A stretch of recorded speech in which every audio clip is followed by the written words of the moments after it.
So, guys, what's the opposite of canine? H8. Kit, Kit 10. Yeah, Kit 10. Yeah. There was Oh. actually Oh. a move to Oh. have at one point the Doctor A Kit get 10? a kitten called Kit 10. Yeah. Oh, Oh, no. no. So, Um, what's the greatest sci-fi show of all time?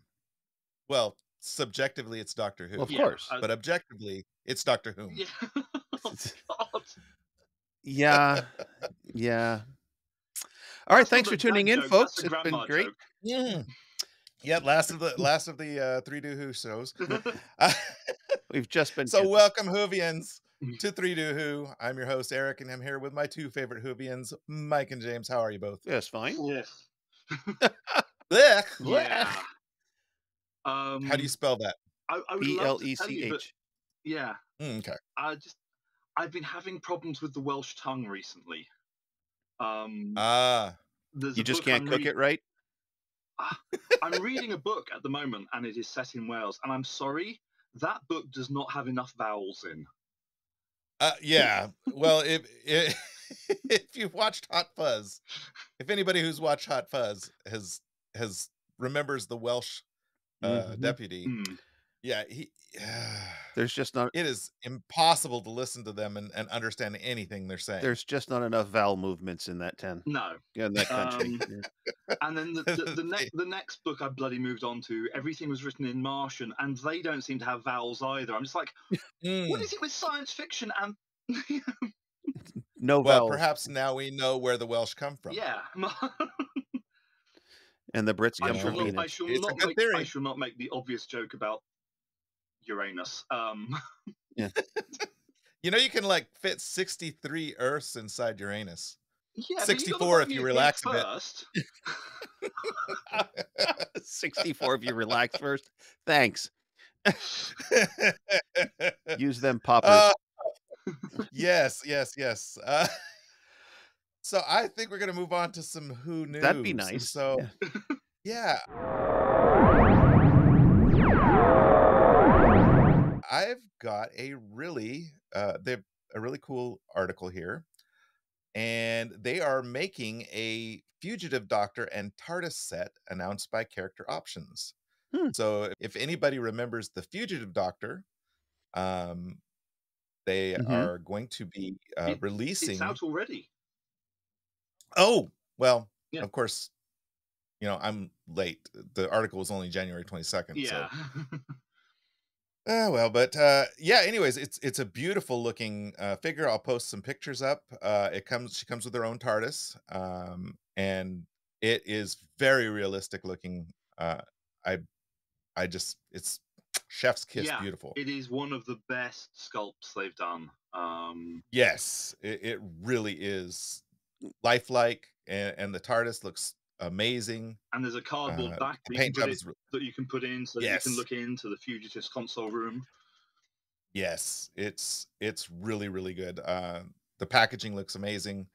I think it's going to be a very, very fun collectible to get. Yeah, so it's gone down incredibly well. When it was announced, everyone was like, "Yay!" They've been modding it for a while, and one of the issues is there's been the Toy Fair kind of trade show, Mhm. and at all of those, they've always had figures that kind of everyone's seen like, wow, and it's just like, yeah, we're not going to make that one after all, kind of thing. And Right, this one, right. it's not just kind of like, not a prototype, it is out there. It is absolutely glorious. I mean, there are, and people are fighting over them at the moment. Yeah. I mean, it's Oh, just, I can only imagine. It is so good mm. looking. It's like one of the best things Character Options has done in a long time. But it's not very I'm big. It's only like no, 6 inches tall. It's not very big at all. I mean, I guess that's action figure size. Yeah. yeah. Yeah. But I mean, Mhm. they've just done a 6-inch shooty as well. Okay. So that well, I'll give you a I was 6-inch hoping for beauty. a little bit more. Yeah. yeah, very unfortunate on that front. But yeah, let's say kind of it's out there. It looks really good. There's a bit of controversy at the moment about the character options, because yep, they have just had the toy fair. they had their prototypes out. There was a 15th Doctor, there was a Ruby Sunday, and they have already said that the Ruby Sunday, which looked absolutely brilliant, might not actually make it to production. Oh, But when you look at, well, I did see some news about Ruby possibly not making it to the next season. that is the reason, I wasn't going to go there just yet, but that is the reason why apparently they are now reconsidering the Ruby Sunday figure. But given that this is the company that made randomly a wrist wearable TARDIS as a prototype, you know, I mean, the TARDIS can be any size it needs to be, so why not, right?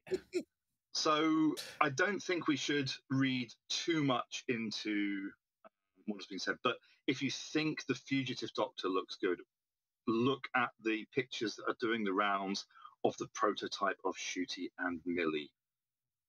I will have to take a look at it. Absolutely amazing. They've been described as as sculpts that are even better than the Fugitive Doctor. Wow. Yeah, there's a prototype doing the rounds picture-wise of Wrath Warrior from the Star Beast. Oh, nice. Okay. A Meep Soft toy.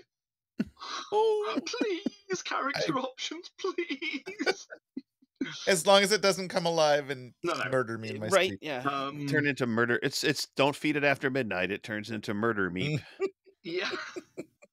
Don't piss it off. It turns into murder meat. I think is the more accurate version. Star Trek Lower Decks, they released a character called the Moopy. Yes. And it looks a lot like an adipose baby. And every time I see the new Moopy character figurines that they're bringing out, I keep thinking it's an adipose baby. Yeah, they're just so cute. James, Yeah. do you have an adipose there on your shelves anywhere? Actually, I think there is one somewhere. Somewhere. But the reason I say is because they did bring out, back in the days of Series 4, they did bring out a figure with I think it was Donna with 3 baby tiny little adipose. Yes. And I think that's behind the curtain somewhere. There was though, and this is kind of like not a great story, but as it's come up, and it's quite an important one. At the time, someone put up a website showing how you could knit yourself an adipose, and the BBC ordered them to take it down. I remember that. Really? Yeah. Yeah, I do know, like, I think Hot Topic was selling plush adiposes, and I'm wondering if that's not part of the thing, is they didn't want people, making them when they wanted them to buy it. It's quite interesting at the moment. Crazy. The kind of the number of sites that are cropping up with DIY this and that kind of thing. BBC at the moment don't seem to be taking them down, so just hoping. But yeah, I say there is an adipose, I think, behind the curtain somewhere. Right. But they didn't make. It was the really cute, definitely kind of should have been a big selling toy, and they just didn't. Oh yeah. And there's the other reason that character options are coming under fire at the moment is because the choices of figures are a little bit kind of weird. I mean, we've now had something like 4 Sixth Doctors, we've had multiple Fourth Doctors. Fugitive Doctor was last on our screens 4 years ago, or sorry, appeared on our screens 4 years ago, and they've just brought figure out. So there is a kind of this weird ongoing issue about which figures they are bringing out. There's been a lot, again, that they did prototypes for that never made it. There was a Yeti prototype, but yeah, that didn't come out in the end. So it's strange. There's so many toys that we've kind of missed out on. There is a reason why, by the way, why I've left K9 over my shoulder today. Oh, great. because aside from you're taunting me because you know I want it. Yeah, you want it, and I ain't giving it to you. If I'd had any room in my suitcase last time. So the other merchandise news that has got everyone finally happy, or most people finally happy, is the announcement that season 15 is coming to Blu-ray. And Nice. that is K9's first series. It means that we will see K9 in all his upscaled Blu-ray glory, which is probably a good thing. And it means that we shall see all the monsters from season 15 in their upscaled Blu-ray glory, which is maybe not a good thing because that's a season where one of the monsters was a giant prawn. Yeah. That's right. That's right. Well. I forgot about that. They have done CGI to replace the glowing green testicle. That wasn't Tom Baker having a bad day at the drinks bar. That was the Rutan. They've done a new CGI for that. And yeah, season 15 is it's announced. It's pre-orderable in the UK. I'm not sure when the US release is going to be. I've heard June as a rumored date for that. Well, that's not too bad if that's still true. Yeah, but do look out for the links because there's already talk about people saying, "Oh yeah, the UK one briefly kind of sold out," sort of thing. Yeah. So yep, season 15. We've got the Fugitive Doctor. The novel of The Church on Ruby Road has just come out. So that's I saw that as well. All the specials are all out. And yeah, you'd think we'd have more. We would have had more merchandise for the 60th. Yeah, because the 50th was just chock full of merchandise. I mean, they had a lot of good stuff for the 50th. Yeah. Yeah, and they also had a lot of very not good stuff with the toy haul. Yeah, well, that's true, but there was at least a big selection of things. Yeah. So yeah, the 60th is now officially done because, of course, we've had the Church on Ruby Road and everything. The book is out. DWM are running 15th and Ruby comic strips now. So kind of, the era is officially underway. But yeah, so many rumors about what's going on. And yeah, I think it's safe to say that we ain't heard the full truth from anyone. I don't think the tabloid rumors are 100% correct. There have been fan observers who've been given cease and desist orders about what they've been posting. Wow. Have we gotten any of those? No, we've gotten no cease and desist. Well, that's good. We almost did for this episode if I had included a couple of the clips I wanted to include, but yeah, I found out that the clips were owned by the BBC and not a fan group that I could contact, so they're not going in. Okay, then. Yeah. Unfortunately. So yeah, merchandise-wise, we've kind of had a batch of announcements, but to be kind of continued, hopefully, fairly soon. Yeah, definitely, because, after the 50th was pretty much when I bought a lot of my favorite toys. A lot of my favorite action figures and stuff like that I bought after the 50th.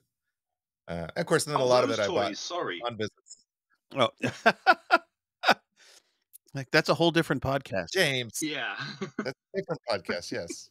Coming soon to Injured Nerves Network Productions. That's not how you use a sonic screwdriver. It has 3 settings, Oh, yes. And now I'm thinking about the comics where they show the sonic screwdriver with the brrrr setting. Yes, well, there you are. Yeah. Moving on. So I'm determined to get Eric spitting his drink out by the end of one of these podcasts. Oh, it'll probably happen, and I'll be very upset because I have so much electronics in front of me. But moving on, let's get to our main discussion, or we'll be here all day poking fun at each other. This month's discussion, we're going to talk about Verity Lambert and Waris Hussein. And so I'm going to give a quick rundown of both of them. I'll do Verity first, and then we can discuss the things we've all learned from our research. And then I will give a quick rundown of Waris's life and career, and we can give our all that stuff. rundowns of Yes. what we learned. So, Lambert was born in London in 1935, and she's the daughter of a Jewish accountant. They said nothing about her mother, so I have no idea if, you know, the mother's Jewish accountant or the father. Probably the father. She began working in television in the 50s, and her career began as producer at the BBC, becoming the founding producer of the science fiction series Doctor Who, which we all know and love. And she that was from 63 till 65. Then she left the BBC in 69 and worked for other television companies, notably having a long association with Thames Television and its Houston Films offshoot in the 70s and in the 80s. Her many credits as producer include Adam Adamant Lives, The Naked Civil Servant, Rock Follies, Minder, Widows, GBH, Jonathan Creek, Love Soup, and El Dorado. She also worked in the film industry for Thorn EMI Screen Entertainment. James is giggling. I'm sure I'll hear about this. Yeah, Did I pronounce something wrong? El Dorado is on my list, and El Okay. Dorado is on my list, Okay. and I will tell you fully why. Okay, so from 85, she ran her own production company, Cinema Verity, and she continued to work as a producer until she passed away in 2007 at the age of 71. So women were rarely television producers in Britain at the beginning of Lambert's career. When she was appointed to Doctor Who in 1963, she was BBC Television's only female drama producer. There were apparently other female producers in other genres, but she was the only drama producer as well as its youngest. Uh, and then in 1962, Sydney Newman left ABC to take up a position at the head of drama for BBC Television, and the following year, Lambert joined him at the corporation. Newman recruited her to produce Doctor Who, a program he had personally conceived and initiated as an educational science fiction serial for early Saturday evenings. The series was not expected to last longer than 13 weeks, although Waris in several interviews said that he saw it wasn't expected to last 6 weeks. So, and in the docudrama, they said 4 weeks, 4 episodes. Wow. So nobody knows how many apparently it was going to last, but it did not look good at the beginning. When Lambert arrived in the BBC of June of 63, she was initially given a more experienced associate producer, Mervyn Pinfield, to assist her. Doctor Who debuted the 23rd of November 63 and quickly became a success for the BBC, chiefly on the popularity of the alien creatures known as Daleks. Lambert's superior head of serials, Donald Wilson, had strongly advised against her using the script in which the Daleks first appeared, but after the serial's successful airing, he said that Lambert clearly knew the series far better than he did, and he would no longer interfere in her decisions. So Lambert oversaw the first 2 seasons of the program and the first part of the third, eventually leaving in 1965. And she said, "There comes a time when a series needs new input." She told Doctor Who magazine 30 years later, "It's not that I wasn't fond of Doctor Who, I simply felt the time had come. It had been 18 very concentrated months, something like 70 shows. I know people do soaps forever now, but I felt Doctor Who needed someone to come in with a different view." And so that's kind of the little Verity Lambert in a nutshell thing I put together. And so I'd love to hear what you guys learned and what James probably knew already, being the ultra Who Actually, nerd that he is. I did not know an awful lot of her career. Both her and Waris Hussein, I had to do the research. I didn't know the stuff. Oh wow! So yeah, Verity Lambert. So just to fill in the importance of some of the shows you mentioned as well, because Because a lot of them I had not heard sorry, of because they didn't make it. A lot of them I had yeah, not heard of because they didn't make it over here. yeah. So yeah, I mean, she was described as being full of piss and vinegar because basically, yeah, she stood up to people. Yes. She I was think you not had to going to be take. in that time. You had to be. Yeah, if you're a woman in that And field, yeah, I mean, jeez. you know, she had she started as a secretary at Granada Television. So she started and worked her way up. Nice. And yeah, there was an awful lot of attention given to her over Doctor Who, not just because she was a female producer, but because she was good looking. And so therefore she was the subject of a large number of the photos that were taken during the time. There's some classic ones. And a large number of the rumors. A cigarette from... Yes. There's one of her lighting a cigarette from a flame-throwing monster. Pardon me. Nice.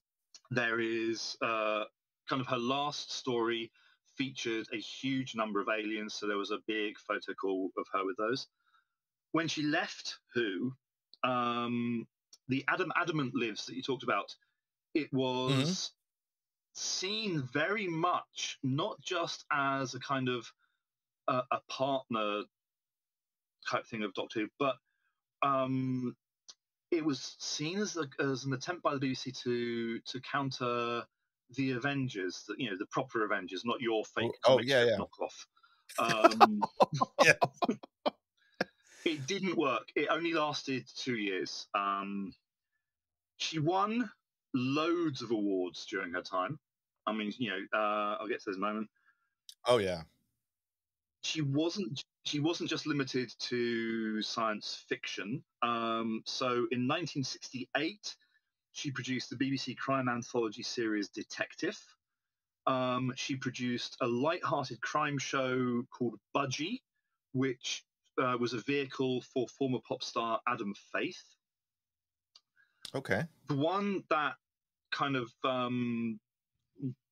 really impressed me was in 1974. She returned to the BBC to do a series called Shoulder to Shoulder, which was about the suffragette movement. So she wasn't afraid to take on kind of difficult topics. And whilst she was filming that, she underwent treatment for while she was producing that, she underwent treatment for cancer. Oh wow. Yeah. And then when you look at her list of stuff that she did for Thames and for other things, so you mentioned The Naked Civil Servant, a really high-profile drama. The lead actor in that was a total unknown called John Hurt. Oh wow. Who, of course, has no connection to this. Oh no, except for the War Doctor. One-off plays. Yeah. She was involved with a very high-profile royal drama called Edward and Mrs. Simpson. In 1977, she produced a film called The Sailor's Return, which was about it was a costume drama about an interracial relationship. So again, a very high-profile, very kind of groundbreaking stuff. Important topic. Yep. Her company, S1E4-Verity, along with all kinds of drama stuff, also produced sitcoms. Produced a sitcom May to December, which ran for 5 years. It also produced a sitcom called So Haunt Me, which ran for 2 years, but dear God, it felt like 200. GBH. They're not all hits. The one you mentioned. No, GBH was a big hit. No, I meant the haunted one. It actually features a Doctor Who convention. Yeah, I'm going to come back to the one big flop in a moment. Okay. It was controversially beaten to the BAFTA Award for Best Drama. And then after that, yes, she produced a soap opera called El Dorado. Now, worse how than the to Ghost one, huh? describe El Dorado? Notoriously worse than the Ghost one. And I mean infamously worse than the Ghost one. Wow. It was set in Spain. They built a huge set out in Spain, had a huge international cast. It was about British expats living out there. And I think by about the third week, the critics weren't just panning it. Pretty much everyone involved was having the knives removed from their back and their clothes invisibly mended from being stabbed. It was a very high-profile flop. and I do mean Mm. flop with a capital belly in front of it. I mean, it just, Oh, Oh no. no, that's terrible. yeah, it lasted, I say, it cost the BBC a fortune, and it lasted about a year. Wow. It Well, at least it basically kind lasted of, a year. well, but only because they were filming episodes so far ahead, I think. Oh, Um, Mm. okay. yeah.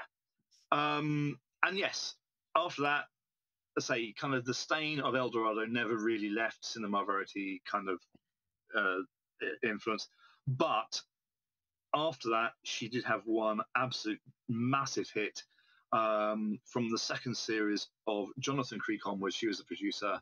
And if you've ever seen Jonathan Creek, you will know that basically kind of she was still very capable of producing high quality drama with quirks aplenty. And yeah, at one point, the star of Jonathan Creek, Alan Davies, was even tipped to be the Doctor. Oh, wow. Wow. Yeah. Hmm, Nice. nice. So what did you learn, Mike? Well, I kind of focused on the offside of her. One of the things that I found was that in Monty Python's Flying Circus, they used the name Mr. Verity a lot in sketches and Mhm. Mr. Lambert, um, and so they paid homage to her. And there's just a lot of. I mean, all producers have flops and hits, and I think she had a good balance of both. I mean, when she succeeded, she succeeded heads and shoulders above the rest, and when she flopped, Right. she was bottom of the barrel. So, Yeah. and not everybody can hit things out of the park all the time. Well, Um, yeah, they can't all be successes. nope, and she was not afraid to fail. That was obvious. Mm. Yeah. She threw things out there, made things the best she could, and if she failed, oh well, dust it off, get ready to go again, and try something new. And uh, Absolutely. I She don't was, Yeah. think I don't think Doctor Who would have succeeded if she hadn't been the first producer. Honestly, no, I think her vision at the beginning was No. such that she was able to overpower the naysayers at BBC and say, "No, we've got a gem here," and well, she was right. Well, nobody really wanted to do it. Yeah. When Sydney came looking for the people that he originally had wanted to do it, didn't want anything to do with it. Hmm. And I think Sydney being a Canadian and not British and, being so high ranking at the BBC, I think there were a lot of people who just resented him and Hmm. didn't like his style. Hmm. Well, even David Tennant, as the Doctor referred to his parents as Sydney and Verity in one of the episodes. So, oh yeah, the family of blood and human Yes. nature. Yeah. hmm, yeah. Yeah. So, Yeah. Well, I mean, they were the mother and father of Doctor yeah, Who, basically. basically, Mm. yeah. And yeah, Yes. Sidney Newman So, made it very clear that yeah. getting Verity was the best thing ever to happen to Doctor Who. Oh, Mhm, yeah, yeah, he was I rewatched, An Adventure in Time and Space last night, and even though there was it is a docudrama, so there was some dramatic license taken mhm, with the characters, which, Waris had mentioned, he helped, who was it? It's Goddess that directed it, right? Mark Goddess? Yeah, uh, Mark Gatiss wrote and directed. Yeah. Gatiss, I'm sorry, my American pronunciations. But, yeah, Mark had thought it was all filmed on one camera, and Waris had to say, "No, no, no, we had 4 cameras," and, they portray it in the docudrama as being filmed, always in that tiny little overheating set, and that mhm, is not actually the case. After it hit, they moved it out of there and back to, the BBC from that location. mhm. So they had a little bit more room to And play around I've with. got I mean, still not a lot. I've got a I've got a really frightening statistic about that studio for you actually when we get to Waris Hussein. Yeah, that studio was apparently really the worst place you could put anybody to do anything. It was terrible. Yeah. Well, But the television studios back then weren't very well thought out. They were like, "Hey, we got this room. no, Let's well put cameras and lights and make it unbearable." the lighting for tube cameras back then required an immense Oh, amount yeah. of power, and it also produced an immense amount of Heat. heat. Yep. Not to mention all of the tube cameras produce heat. All of the props that they were using produced heat Mhm. because they were all being run off of mains current.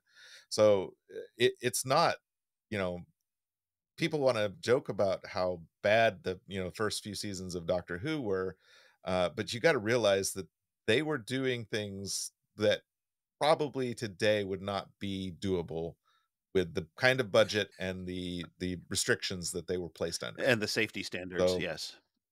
oh yeah, and then there's health and safety to deal with too. Yeah, I mean, the Boris has said that they had, if they were lucky, they could take 3 breaks during recording, uh, to redo something, Wow. and they wanted it to be shot as live, which is why there are quite a few mistakes if you really go through and watch Mhm.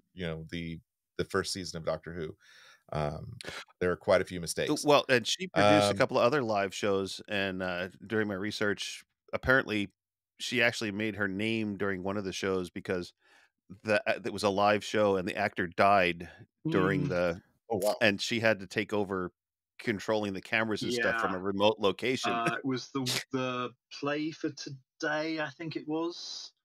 oh wow, Yeah, so One of the BBC, one of the anthology things of plays. Yeah, very Mhm. famous incident. Yep.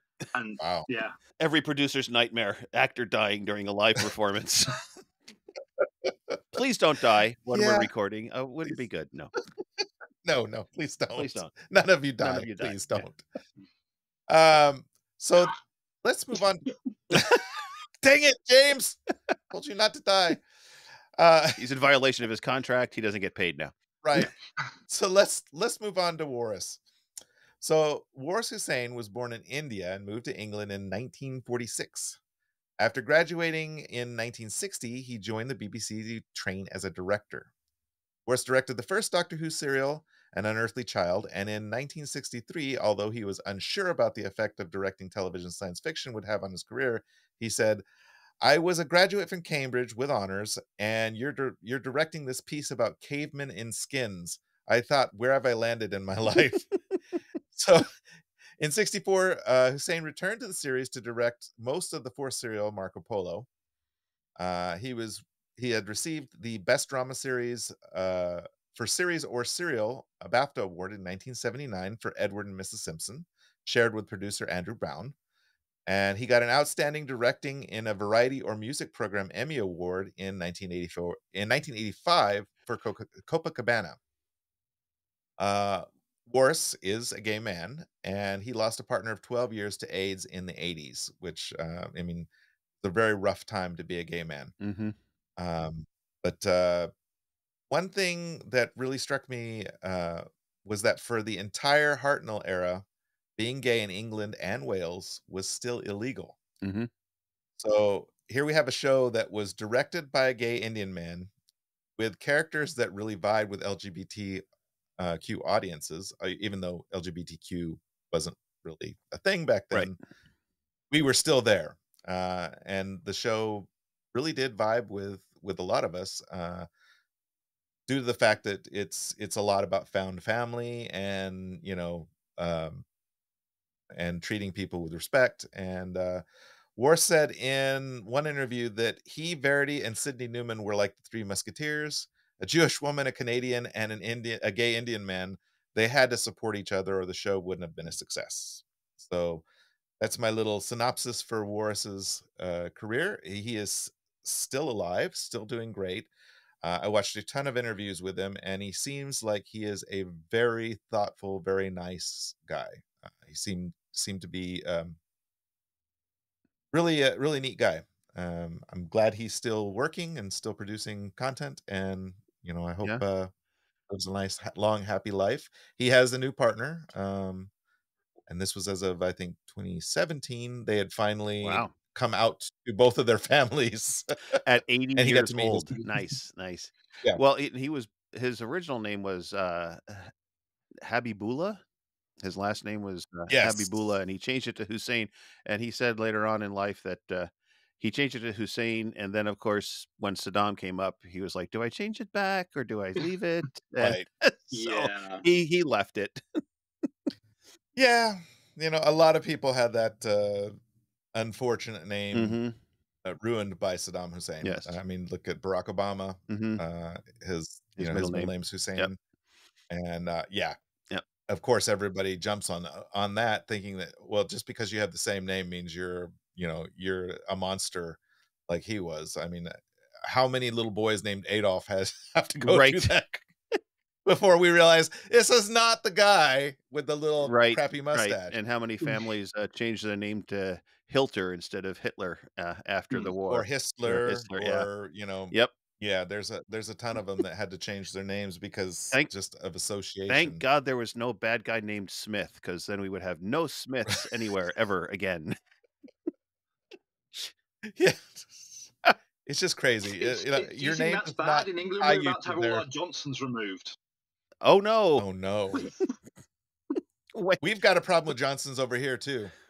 wait! Why are you having your Johnsons removed? Boris Johnson. Mhm. Oh yes, yes, yes. We have Mike Johnson over here, who's just about as big a tool. Uh, Hmm. anyway, Although Boris, Okay, that's I just think Boris is a little more of a tool. uh, yeah, you know. So now that we've right. gotten a little off Mike, have you track, got anything else on let's. Mr. Hussein before I do I the I don't jump right Okay. in, jump right in Okay. there. Apparently he initially actually tried his luck as an actor. Um, Oh, if wow. you look at the state of British theatre and British television in the late 50s and 60s, it is not a good time for non-Caucasian people to be acting. No. Mhm. There are Same here. all kinds of very very strict union rules about kind of who can and can't be an actor. You got to pay certain fees and stuff like that, which is why basically kind of like we had this whole generation of actors who were nothing but middle class white men because they were the ones that could afford to be the actors. Right. He didn't originally get on the directing course. He Oh, really? was on the short list, and he was very worried because his dad had said, "Well, if you don't get on it, we'll make you director of my oil company. We'll put you on one of the rigs." Oof. Yeah, Hmm. but Yeah, I'm sure that would not have been apparently great for a gay someone man back dropped then. out of the no, someone dropped out, and basically he got the call on the Friday saying, "We'd like you to start on the course on the Monday," kind of thing. Wow. So it was total luck. The other thing to realize is to be a BBC director, you were normally in your 40s or your 50s. He got on the directing course when he was 22. Mhm. Wow. You look at his age, you look at Verity Lambert's age, and then you Yeah, they look were at both the so young. people, and say the people around him. I mean, they are not just of a different age; they are of a completely different generation. You look at the pictures of people like Sidney Newman, Mervyn Pinfield, and stuff. They are in the very stage, kind of like 50s and 60s, suits, jackets, ties, shirt buttoned done up, everything. And you see pictures of Waris Hussein directing, he's in a t-shirt and jeans. Mhm. So yeah, um, and again, he was a little bit vague on this in the interviews that I kind of researched, but it looks like he was the BBC's first Asian drama director. Right. So again, Doctor Who, it wasn't just kind of like a groundbreaking science fiction series in terms of its plot and everything. The behind the scenes, as you said, was incredible. Mhm. Yeah. Oh, yeah, it was brutal. Sidney Newman had a huge amount of faith in him because basically they filmed the pilot episode and it bombed. It did not go Yeah. down well. It did not work. Sidney Newman took Waris and Verity out for a Chinese meal at a swanky restaurant and said, by every kind of tick box, I think we should be firing you for this, but we're going to give you a chance to remount it. They remounted it, and it was an amazing success, of course. The only directing he had done prior to Doctor Who was on a twice weekly soap opera. Oh, wow. And, you know, basically what they would do is one of those episodes would go out live, and then as soon as they finished the live episode, they would record the second episode for later in the week. And it was when one of the cameras failed on the live episode, and he basically kind of replotted and everything, the entire thing from the studio floor, that they realized that he's top-notch director. Oh yeah, he said in an interview that yes, there's a great deal. Doing that, there's a great deal of like mental mathematics that have to go on to, because you've got 3 or 4 cameras, all with mains cables running to them, and these are like really thick, big cables that they used back then. You can't get these cameras crossed up. So you've got typically camera 1, which can move. It's the senior camera; they can move dolly, back and forth a little bit. But the other cameras have to get out of his way, and the cables have to be managed correctly. And then you've only got so much space to do your show in it. So it's all plotted out ahead of time. The actors have to be on their cues, and they have to get it right the first time because they can't afford stoppages. When he was brought on board, the show was in a complete shambles. There were scripts that weren't ready. The casting wasn't done. No one was, people kind of at the BBC, as you said, didn't want to get involved with it. How on earth he and Verity Lambert managed to get this show off the ground? I mean, the two of those two, they are quite frankly kind of, amazing human beings. The BBC at the time was this dinosaur of an institution. Everything was based around people who had learnt their craft on the stage in theatre. So suddenly to have these 20-somethings come in directing TV, and the thing that kind of, again, has been mentioned a lot over the years, I don't think anyone really knows the full extent of it other than the people involved. A certain Mr. William Hartnell, who only had a minor input into the show and everything, was apparently both quite racist and quite homophobic. Okay. Yes. They touch on that a little bit in the docudrama.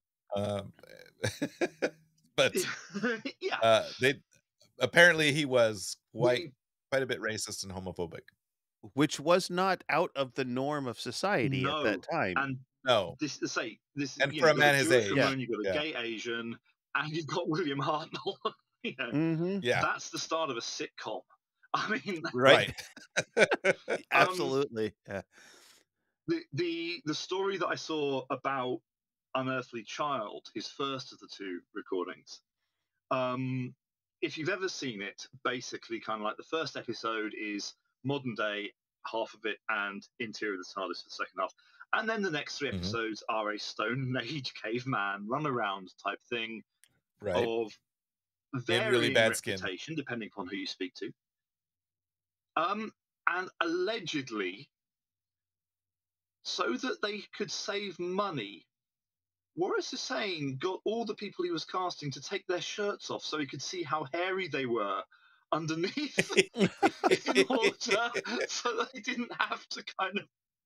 Ulterior motives? Maybe. No. Yeah. Right. When he finished Unearthly Child, he basically went straight into doing Marco Polo. Now, a couple of figures about Lime Grove Studio D. Okay. So, yeah, Doctor Who eventually, because it became the success, moved into Television Centre. But the first batch of stories were done in Lime Grove. They were in and out of there for, I think it was the first 2 years. So, apologies for using an English kind of scale of things. I'm sure you'll be able to convert it in your brains. But if you imagine a standard soccer pitch, okay, you could fit the interior of Lime Grove D 11 and a bit times onto a standard soccer pitch. Wow. Oh my goodness. So, I mean, when we're talking about it being a small studio, we are not talking about kind of, it's small because we've only got 10, 20,000 square foot or whatever. we're talking small to the extent where they couldn't get the TARDIS prop into the lift to get it up to the studio. Oh, You know. Mhm. Now, that's the literal floor space. The floor space is about 5,600 square foot. The usable floor space is about 4,500 square foot, because Lime Grove D is not a nice kind of neat rectangle or whatever. It's got all kinds of No. bits jutting in and out. And yeah, it's got, I think it's 5 of the huge cable points around the edge, which is where the cameras are plugged into. And once you start recording, you can't unplug them to, you know. So yeah, it is a really small, cramped studio. Marco Polo sadly no longer exists in the archives. It's one of the many casualties of the 60s, as actually, sadly, is a lot of Waris's other work, which I've got some details of in Waris a was minute. saying that Marco Polo was probably one of the early episodes of Doctor Who that did have a gay-coded villain. Because the villain in Marco It Polo played was very all campily. black leather. Yes, all black leather, very campy, hair slicked back. He said, you know, and Waris had said he was gorgeous as the villain. He was just, Yeah. you know, he was gay coded, and you know, it was what they could get away with at the time. Huh. But Marco Polo, it's a 7-week story about basically Marco Polo journeying to what was then known as Cathay and is now known as China. TV studios today would struggle to do Marco Polo justice. Oh yeah, You've got 4,500 square foot to get 5 or 6 sets into. Ooh, sorry. Am I still? My computer just beeped to me. Am I still? You're here. You're still there. Okay. Yeah. Well, my body is. I don't know where my brain is. So yeah, I mean, again, we're not just talking kind of like one set. We are talking, No, it's you know, multiples for that. That's a and you've got in one episode, for example, you've got a tent set which has a half roof on it. You've got to have a courtyard set. You've got to have an interior set. You've got to have a mountain type set, and you've got to have a plane which the police box is sitting on. And you've got to have space for 4 or 5 cameras, as you say, which have got to be intricately plotted out. because they can't cross. They can't cross. So just to give you an idea of the timescale we're talking about. So for Marco Polo, there was a little bit of pre-filming done in the early January of 1964. So a couple of fight scenes were done, a couple of voiceover scenes were done and stuff like that. But basically, on Monday, the 27th of January, the rehearsals for episode 1 began. And when I say they began, they're not in studio with the sets. They're in a church hall somewhere. And the sets are basically just kind of like marked out on the floor with tape.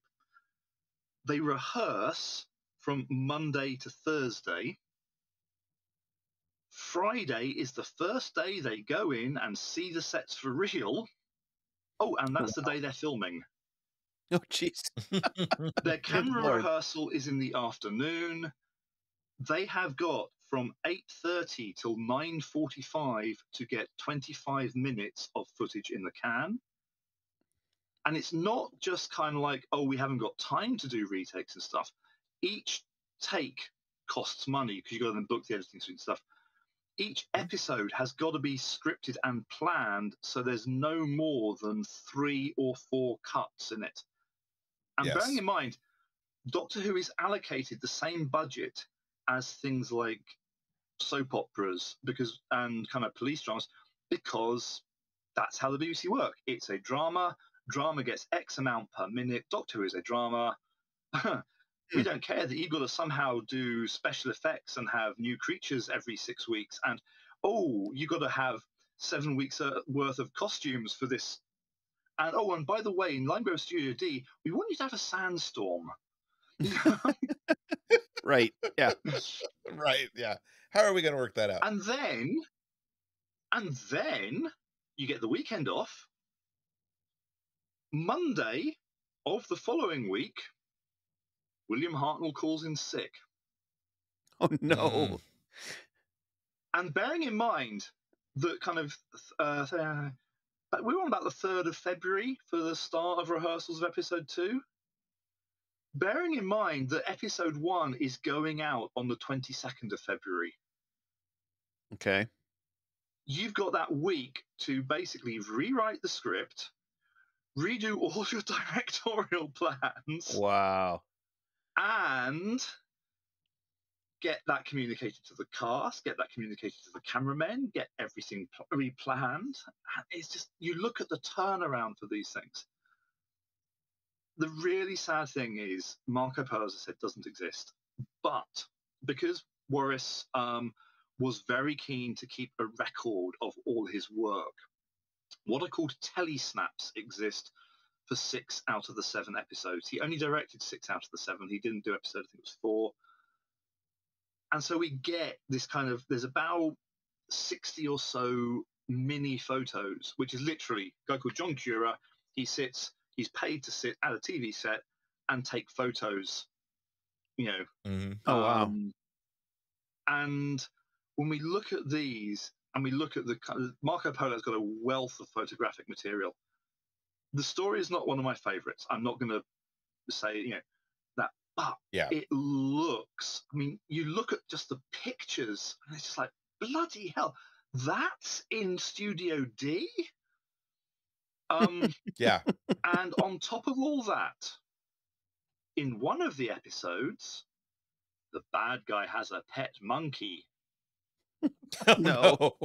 In Studio D. In Studio can only D. imagine. This monkey is not trained. Oh, this monkey no. is definitely not potty trained. Oh, no.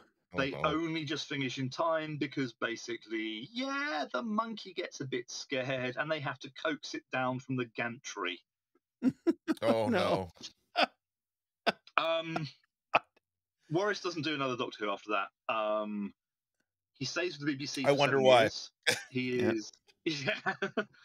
No, I mean, basically, he wanted other challenges. I mean, but you look at his career, and just as Verity, he goes on to do amazing things. He becomes a renowned director for the Wednesday play and the play for today. So basically, kind of every week, he is directing high-profile BBC things. Again, the BBC back in the 60s, it's not kind of TV as we know it now. TV was very theatrical back then, and they literally would do a play a week kind of thing. They had anthology series of science fiction plays. They had kitchen sink dramas. They had all kinds of things. Waris Hussein became really well known for this. The Wednesday play, one of the ones that he directed, was called Spoiled, and it was the first play broadcast by the BBC that had a gay theme to it.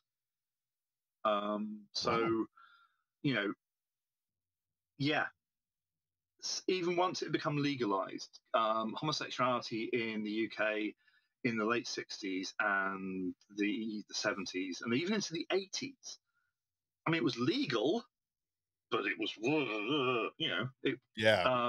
same as here. One of the soap legal, but very when one of the soap operas in the 80s showed a gay kiss, there were complaints in national newspapers about it. Of course. So he, like Verity Lambert, was not afraid to get involved with, the higher level stuff. When the British film industry collapsed, he went out to America. He worked out there, and basically, everything I've seen about him, people loved him. In one of the articles I was reading, saying that kind of like every member of the cast, they would go to his house for Indian meals, So, he is, I think, he's a name that should be better known. He's one of those people where it's kind of like, you look at the groundbreaking stuff he did, and you look at the names that are well known these days for TV, and it's like, no, Waris Hussein should be a massive name. He really should be. I think had he had he been in front of the camera, because he was a gorgeous man too. I mean, even now in his 80s, he is still a very good looking He man. doesn't look in his 80s. No, he And of does not. course, He looks like he's maybe in his late 50s. The dude is just yeah. he has aged to perfection. I mean, And of course, he's who very humble, and you know, mm, he said in one of the interviews I watched that them getting Sasha to play him, he's like, I'm yeah, so flattered that they think I'm that. But if you look at pictures of them side by side, they could be it's related. amazing. They both, you know, they at least Sasha now knows what he's going to look like as he ages. So he has absolutely no fear of aging. Yeah. I mean, if I was him, I would be, oh, thank goodness. Mhm. I'm gonna I'm gonna turn out to be, you know, this just gorgeous older gentleman who you know, just he lights up the room when he walks into a room. He's just very Yeah. he's a very attractive man. And I think, Mm, you know, it's a shame that more people don't know about, you know, his work. But I think it's also kind yeah. of a shame that he didn't get some front of the camera time, because he would have been fantastic, I think. I mean, Oh, he's a very definitely. driven, As I yeah, say, he's a very driven person. so much of his stuff no longer exists in the archives. It's a criminal shame. He Yeah. was the first person to direct a production of A Passage to India. And when the Hmm. big motion picture was made, they borrowed a copy of his production to see how to do certain sequences. Right. Wow. Right. Yeah. Interesting. Very interesting. Yeah. He's just so talented. Hmm. And he Mm, seems to be just such a nice, very sweet person, you know. It's I couldn't find anything bad about him online anywhere. no, not. I've never seen a single bad word Yeah. said about him, printed about him, anything. Unlike other directors and people involved with Doctor Who, but Oh yeah. not Waris Hussein. Hmm. So Right. I think that Mhm. closes out our main topic. So James has some trivia for us, some little bits of Yeah, because wisdom.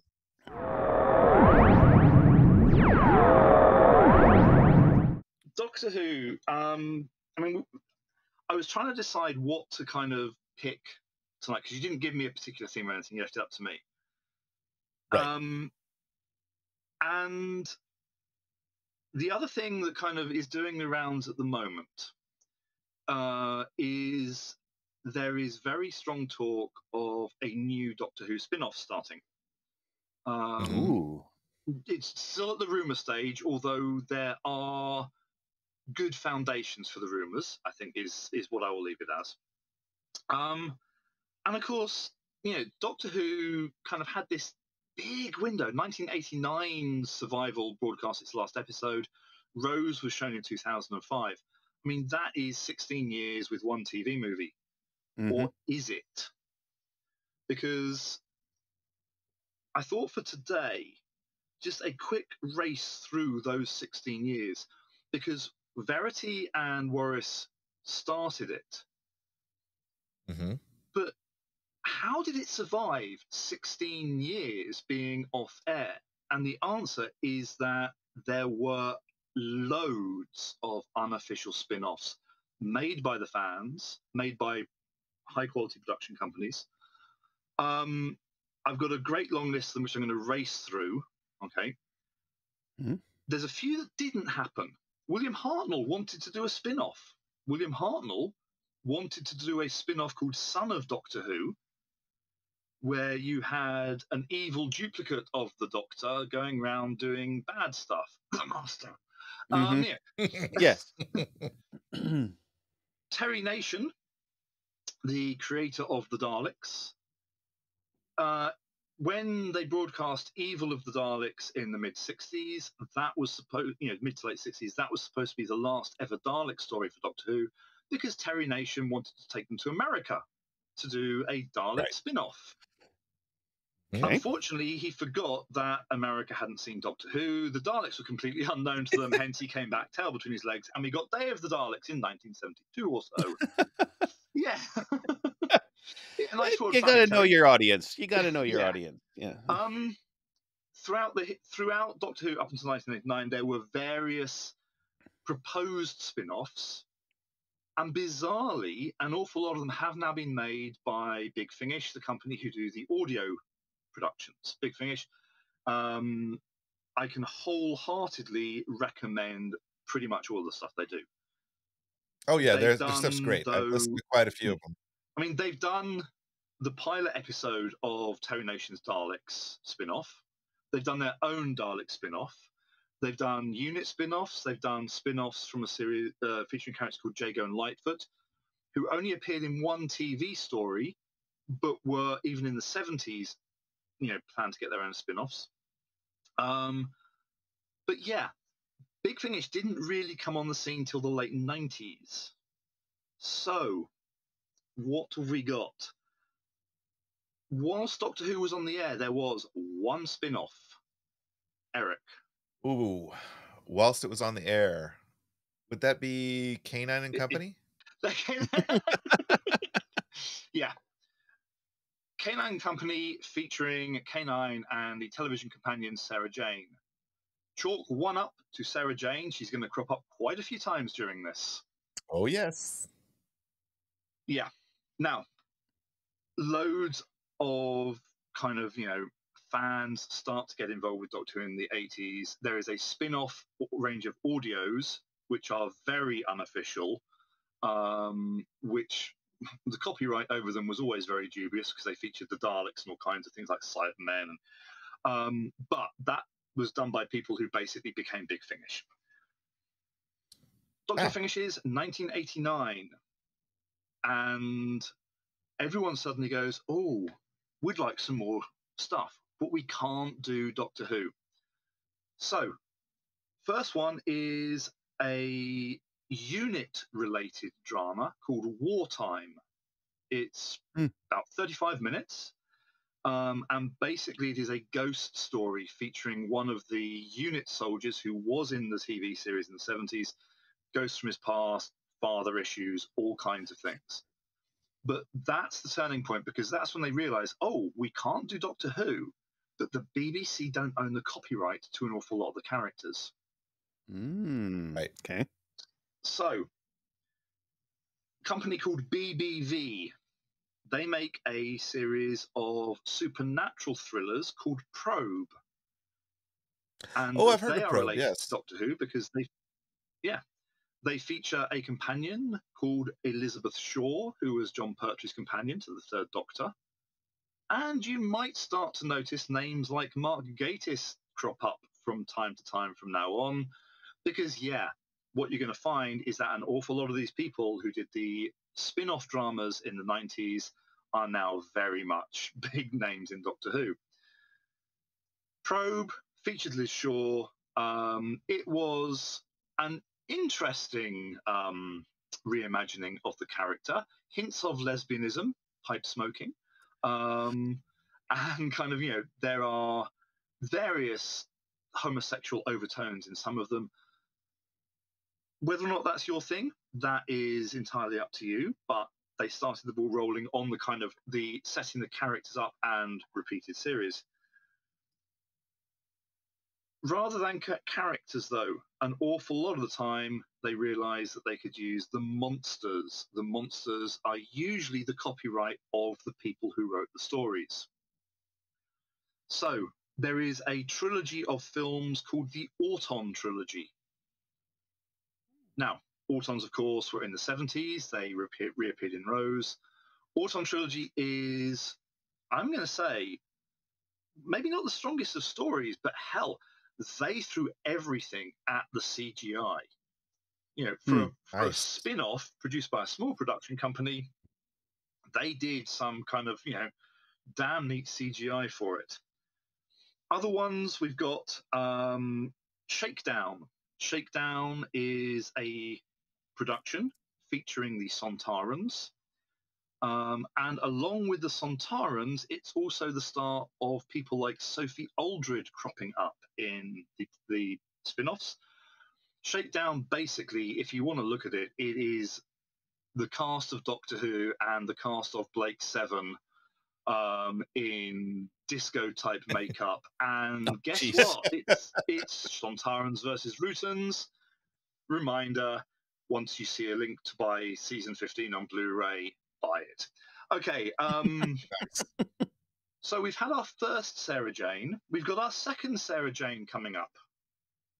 We have Downtime. Downtime is Sarah Jane. It is Victoria Waterfield from the 60s. It is the Brigadier from the 60s, the 70s, the 80s. It is the Yeti. It is the Great Intelligence. Jeez. Oh wow. It was filmed at the university campus that I did my teacher training at. And let me just say that campus being invaded by aliens would have improved it no end. Is that the same university campus where you filmed your film at? No. And we Oh, okay. yeah, that's not a Doctor Who spin-off. So that's a totally other podcast. No, it's not. Yeah, let's not mention that. Oh, God, flashbacks. It's actually not bad. It's again? actually not bad. Yeah, it's got both it and Shakedown have got the kind of the kudos associated with them, that both of them were actually novelized, expanded into full-length novels, and featured the Doctor. Oh wow. So for Shakedown, the video takes up the middle third of the novel, and it's kind of got a story either side of it.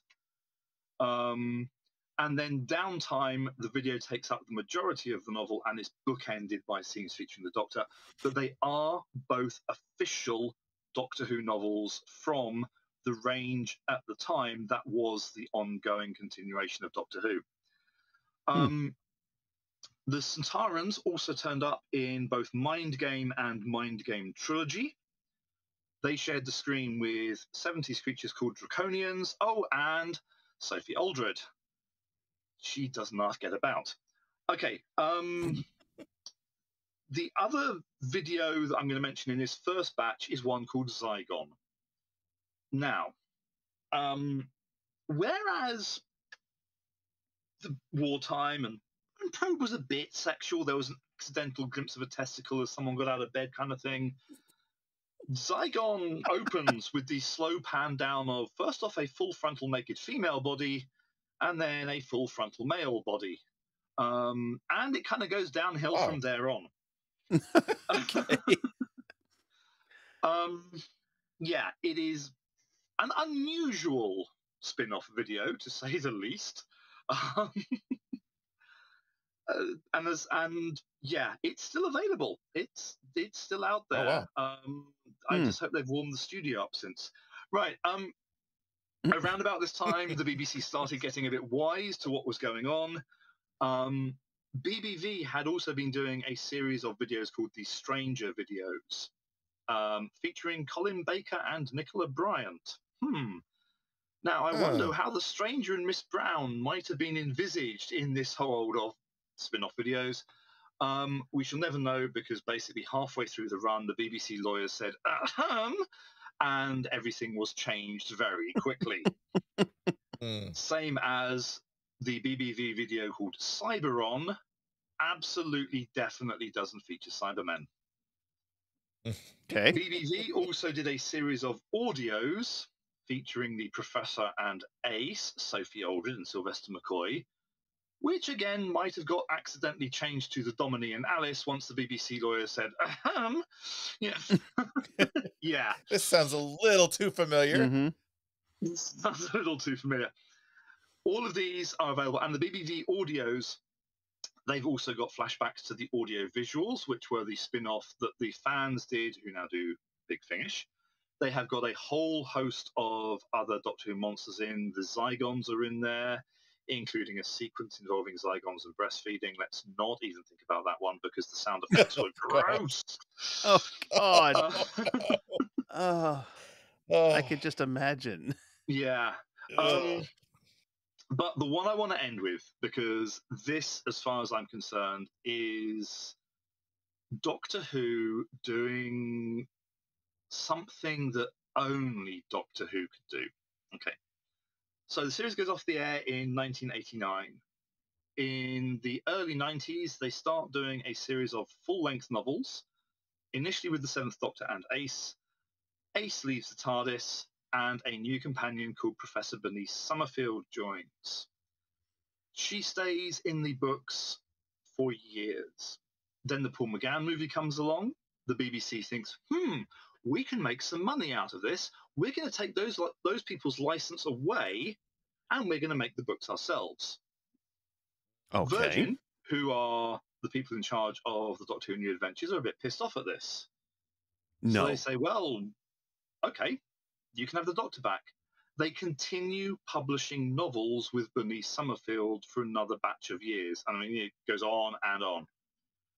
Eventually, the money runs out.